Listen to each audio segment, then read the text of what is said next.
BMW Motorrad has enjoyed great success with its inline 4 and inline 6 engine platforms, but the tried and true Boxer Twin remains a Bavarian marque's signature engine design. BMW continues to develop the Boxer range and expands its lineup with the all-new R1200 RS. BMW has a long history of sport-inspired R-Series models. The original RS hails back to the mid-70s, but the last S model designation dropped out of the Boxer lineup with the 2007 R1200S. And while the HP2 Sport carried the Boxer sport bike torch alongside the S1000RR for a time, it fizzled out as well. Now the RS returns alongside a significantly redesigned R1200R model, with both bikes sourcing the liquid-cooled Boxer, making the R Ninette the last holdout from the water Boxer update that began with the 2013 R1200 GS model. The 1170cc flat twin claims familiar peak power numbers of 125 horsepower and 92 pounds-foot torque, but the RS and R models promise improved bottom-end torque from a modified airbox and exhaust. The cooling system is also revised, with a single centrally located radiator, compared to the split radiators of the GS/A and RT models. The radiator's placement ties in with another significant change unique to the R/RS Boxer bike, with an inverted 45mm fork replacing BMW's traditional telelever suspension. The RS is, more or less, a faired version of the R model. Additional changes include a 2-position hand-adjustable windscreen, with the RS also replacing the R's single-piece tubular handlebar with a 2-piece aluminum design. BMW stretched wheelbase a half-inch to 60.2 inches, and the RS's 32.3-inch seat height is a full inch taller than the R, 31.1 inches. The RS also carries 12 more pounds than the naked R, claiming a 520-pound curb weight. BMW presented the RS for first ride impressions at Muskoka Lakes, Ontario, during a dual press launch with the also new for 2015 S1000XR. After rain poured down on day 1, during which time we tested the XR review forthcoming, the weather was perfect for our day-long ride aboard the RS, as we followed a route with a scenic mix of country backroads, 2-lane highway and some freeway mileage. Fire up the RS and it resonates with familiarity. The water Boxer may not have the same personality of the previous air/oil-cooled version, but it's still an engaging power plant.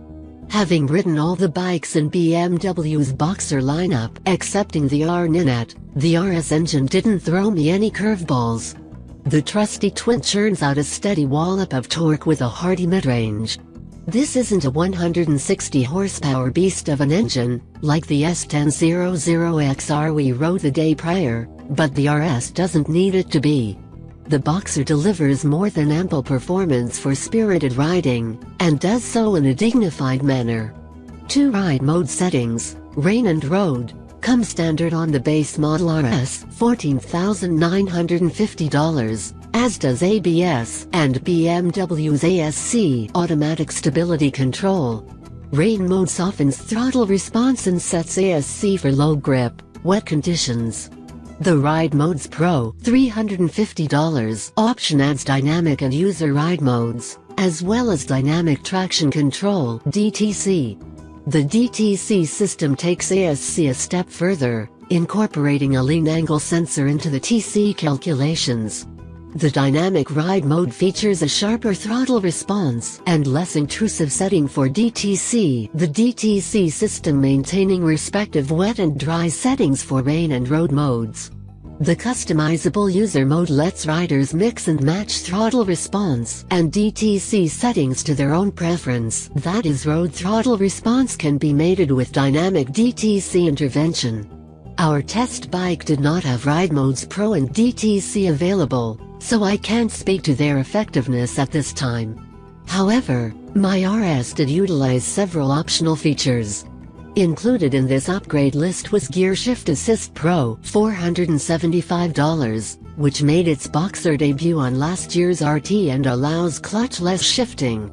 Smooth downshifts require a completely closed throttle, which I botched now and then.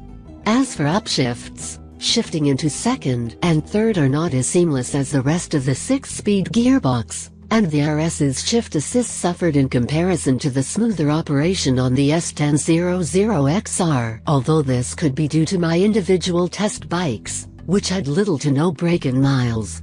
The feature is a pleasant addition, but unnecessary as the standard clutch worked quite well. And with the RS's wide power band, I was rarely scrambling for the right gear anyway. In sporty terrain I was quite content leaving it in third, only banging down for tight, low-speed corners and saving the upper gears for high-speed hijinks or freeway droning. The Dynamic Electronic Suspension Adjustment (ESA) option was also kitted to my test bike.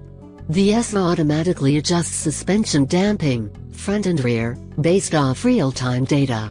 2 ESA settings, road and dynamic, modulate different damping effects for a respectively softer and firmer setup.